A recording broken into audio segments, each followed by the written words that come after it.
So, what if I told you that getting healthy has less to do with pure grit and willpower and way more to do with smart design? In this explainer, we're going to break down how you can become the architect of your own health, building a life where making the best choice is also the easiest one.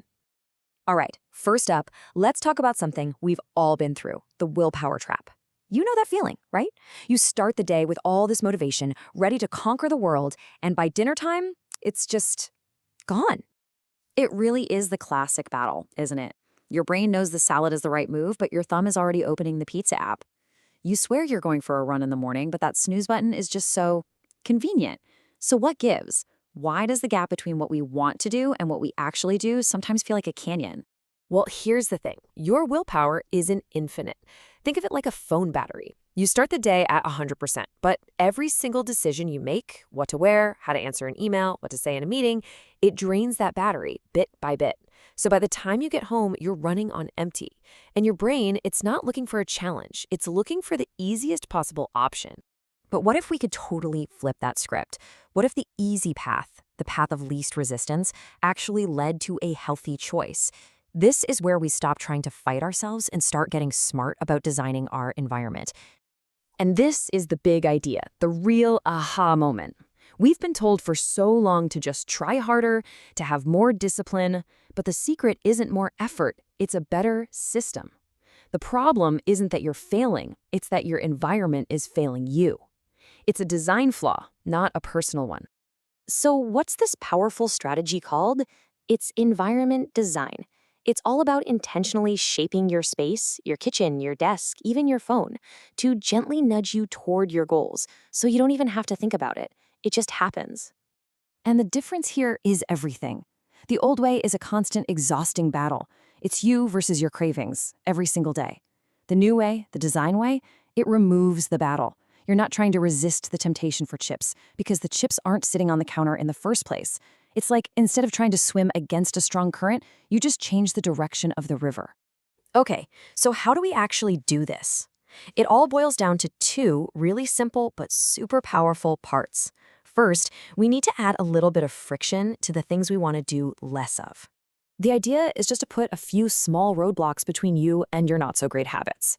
Every little bit of extra effort makes that unhealthy choice just a little less appealing, and it gives your better judgment a split second to catch up and say, hey, maybe not. Let me give you a perfect example.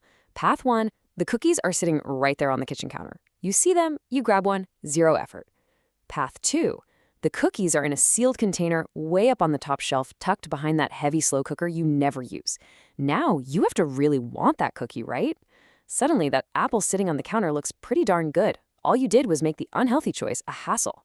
So here are a few simple ways you can start adding friction right away. You know the saying, out of sight, out of mind? It's real. Use containers you can't see through. Move those snacks to a high shelf or a cabinet in the garage. And that food delivery app you know is your weakness, just delete it from your phone. Each one is a tiny tweak that builds a much stronger system.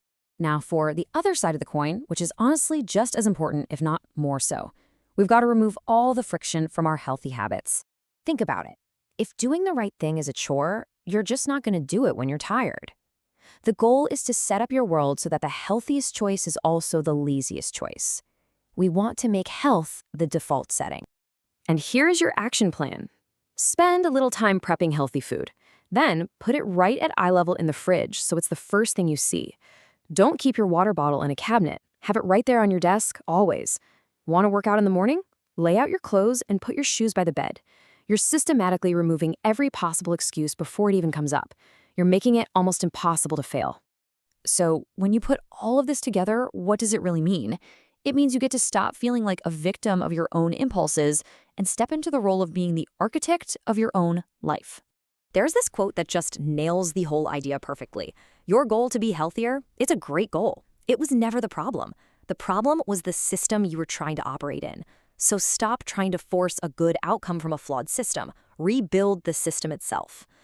And that's really what I want you to walk away with today. You are in control. Maybe not of every fleeting craving, but you are absolutely in control of the environment that shapes those cravings. You can design a world for yourself that guides you almost automatically toward the person you really want to be. So, I'll leave you with this question. Don't think about some massive life overhaul. Just think about one small, tiny thing, one brick. Will you move the junk food to a higher shelf?